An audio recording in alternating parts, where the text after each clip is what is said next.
Imagine being on board a submarine that launched the first underwater ballistic missile ever, deep in Cold War waters, where every move could escalate into a global conflict. The USS George Washington wasn't just any submarine. It was a silent guardian of nuclear deterrence. It faced the kind of high-stakes military operations that define war stories from the Cold War. If you love DU2 documentaries, military history, and unraveling the secrets behind powerful submarines, this story will captivate you with every twist and turn. Join us as we dive into the secrets of the USS George Washington's historic missions.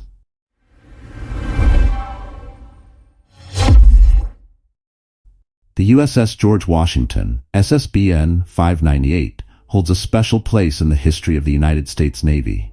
It was the country's first operational ballistic missile submarine, and its journey represents a turning point in naval warfare and nuclear deterrence. Named after George Washington, the founding father and first president of the United States, the submarine was the first of its name designed specifically as a warship, with groundbreaking technology that helped shape Cold War strategies and ensure national security. Building the first ballistic missile submarine. The construction of the USS George Washington began on November 1, 1958, at the Electric Boat Division of General Dynamics in Groton, Connecticut. Originally intended to be an attack submarine named USS Scorpion, its design changed drastically during the construction phase. A 130-foot ballistic missile compartment was added, which transformed the vessel from a typical attack submarine into something entirely revolutionary: a ballistic missile submarine capable of launching nuclear missiles while submerged. This transformation was not merely an extension of its physical form, but also a reimagining of its purpose. The newly constructed USS George Washington was launched on June 9, 1959, sponsored by Mrs. Ollie Mae Anderson, the wife of the Secretary of the Navy. On December 30, 1959, the submarine was officially commissioned, with Commander James B. Osborne and Commander John L. Frum, Jr. leading its blue and gold crews, respectively. These dual crews allowed the submarine to stay operational for longer periods, rotating crews and minimizing downtime. The addition of the ballistic missile compartment meant that George Washington was now equipped with Polaris missiles, capable of being launched from beneath the ocean's surface. This feature was groundbreaking and gave the United States a strategic edge during the Cold War, allowing a powerful deterrent to remain hidden beneath the sea, ready to respond if necessary. Making history, the first missile launch. In June 1960, George Washington departed from Groton for Cape Canaveral, Florida, where she was loaded with 2 Polaris missiles. This marked the beginning of a significant chapter in naval history. On July 20, 1960, with Rear Admiral William Rayborn aboard to witness, the USS George Washington successfully launched a Polaris missile from a submerged position, marking the first time this had ever been done. At 12:39 p.m., the submarine's commanding officer sent a brief but impactful message to President Dwight Eisenhower: "Polaris, from out of the deep to target. Perfect." This statement encapsulated the culmination of years of development and the new capability that the United States now possessed. This first launch was followed by a second successful launch just a couple of hours later, striking a target area over 1,000 miles away. These successful tests proved the effectiveness of the Polaris missile system and the submarine's role as a mobile launch platform. It was a pivotal moment in the Cold War, showcasing the United States' ability to maintain a formidable nuclear deterrent even when faced with evolving threats. Shortly after these historic missile launches, the USS George Washington embarked on her first deterrent patrol with her gold crew. By maintaining 2 crews, the blue and the gold, the submarine could remain at sea for extended periods without requiring long breaks for crew rest. The submarine completed its first 66-day deterrent patrol in January 1961, a testament to both the resilience of the vessel and the dedication of her crew. The use of alternating crews allowed for continuous deterrence, a crucial aspect of Cold War strategy. Sustained operations and strategic importance. After successfully completing her first patrol, George Washington continued her role as a critical part of the U.S. Navy's nuclear deterrence strategy. With each patrol, the submarine sailed silently beneath the ocean's surface, providing a strategic and hidden threat to any potential adversaries. The ability to carry 16 Polaris missiles made her an essential asset in maintaining balance during a tense global standoff. In an era where tensions between the superpowers were high, the submarine's mere presence was a stabilizing factor. In 1970, 10 years after her commissioning, George Washington underwent refueling in Charleston, South Carolina. By then, she had sailed over 100,000 nautical miles, a journey that demonstrated both her endurance and the capability of her engineering. The refueling marked a turning point, as afterward she was reassigned to the Pacific Fleet with her new home port set in Pearl Harbor, Hawaii. This reassignment broadened her operational scope, ensuring that she could serve as a deterrent force in the Pacific as well as the Atlantic. George Washington's transition to the Pacific Fleet was emblematic of the shifting priorities during the Cold War, as the United States sought to establish a more robust naval presence in the Pacific to counter growing tensions in Asia. From Pearl Harbor, she continued her deterrent patrols, contributing to the overall mission of keeping potential adversaries at bay and ensuring the security of allied nations in the region. Collision with the Nissho Maru. The George Washington's long career was not without incident. On April 9, 1981, while at periscope depth in the East China Sea, the submarine collided with a Japanese commercial cargo ship, the Nissho Maru. The accident occurred in conditions of heavy fog, about 110 nautical miles south-southwest of Sasebo, Japan. After the collision, the George Washington surfaced to check for damage and to locate the other vessel. Despite spotting the Nissho Maru sailing into the fog, it was later learned that the cargo ship had sunk within 15 minutes, leading to the tragic loss of 2 crew members.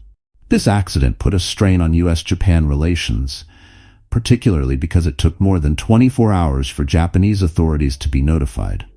The incident raised significant questions about the submarine's operations so close to Japan's territorial waters. The U.S. Navy, adhering to its standard policy, neither confirmed nor denied the presence of nuclear weapons aboard the vessel, adding to the controversy. President Ronald Reagan and other U.S. officials formally expressed their regret over the incident, offering compensation and assuring Japan that there was no risk of radioactive contamination. The U.S. Navy ultimately accepted responsibility for the accident, relieving the commanding officer and the officer of the deck from their duties.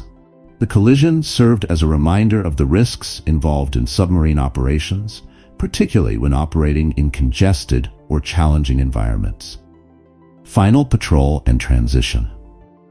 The year 1981 marked the beginning of the end for George Washington's role as a ballistic missile submarine.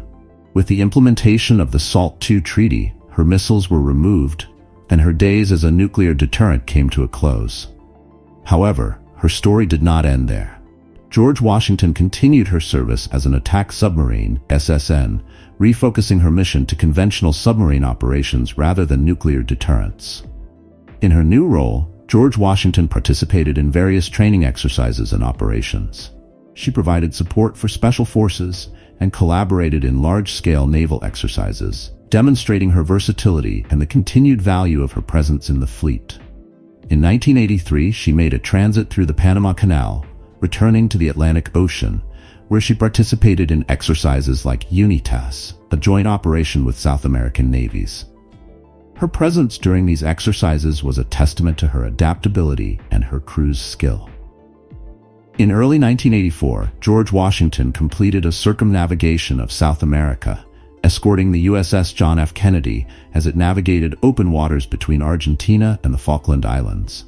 Her participation in these missions was indicative of her continued value as a naval asset, even as newer technologies and vessels began to replace her.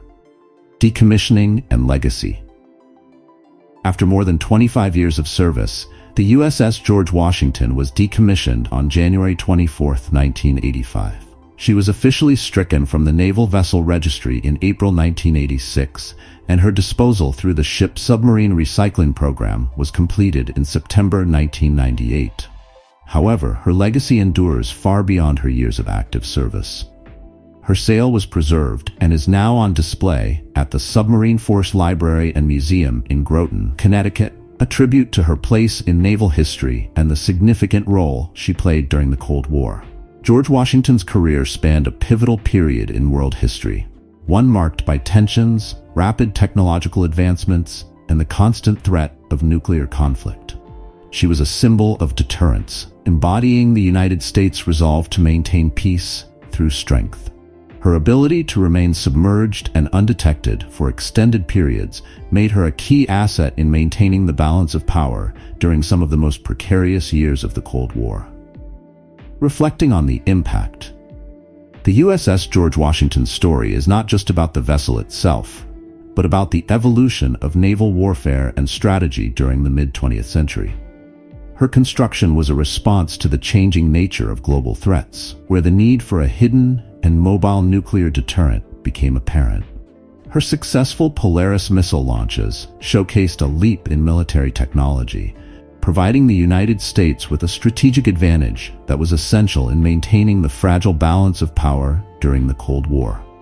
The introduction of the ballistic missile submarine changed the dynamics of nuclear deterrence.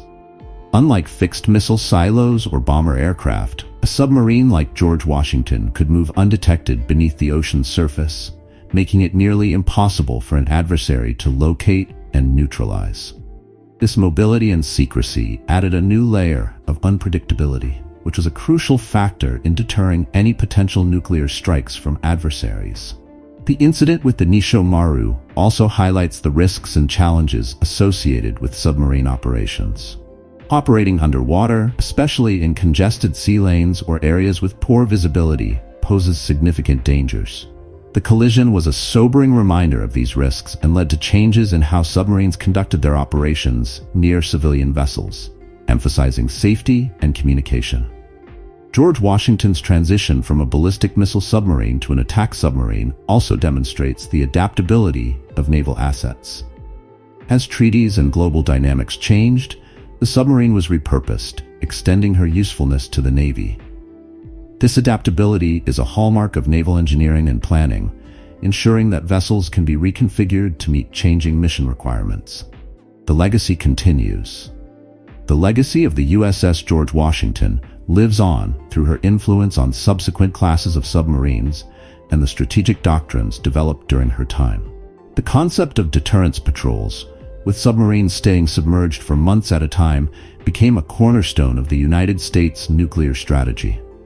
The dual-crew system, first used on George Washington, has continued in subsequent submarine classes, maximizing the operational time of these valuable assets. Moreover, the preservation of her sail at the Submarine Force Library and Museum serves as a physical reminder of her contributions. It allows visitors and future generations to connect with a pivotal era in American history, an era defined by the looming threat of nuclear conflict and the technological race to prevent it. The George Washington symbolizes not just a vessel, but an entire philosophy of deterrence, resilience, and readiness. The submarine story is also a story of the people who served aboard her. The dedication of the blue and gold crews, who kept her operational and ready for action, was instrumental in her success. Their commitment to long patrols, often under challenging conditions, ensured that the United States maintained a credible deterrent during critical moments in history. Their efforts reflect the broader dedication of all those who serve in the silent service, protecting their nation from beneath the waves. Conclusion. The USS George Washington was more than just the first of her kind. She was a symbol of American ingenuity, determination, and the will to maintain peace through strength. Her construction marked the beginning of a new chapter in naval warfare, one where submarines could serve as both an invisible shield and a powerful sword. Throughout her 25 years of service, she adapted to new challenges, transitioned roles, and continued to serve her nation with distinction.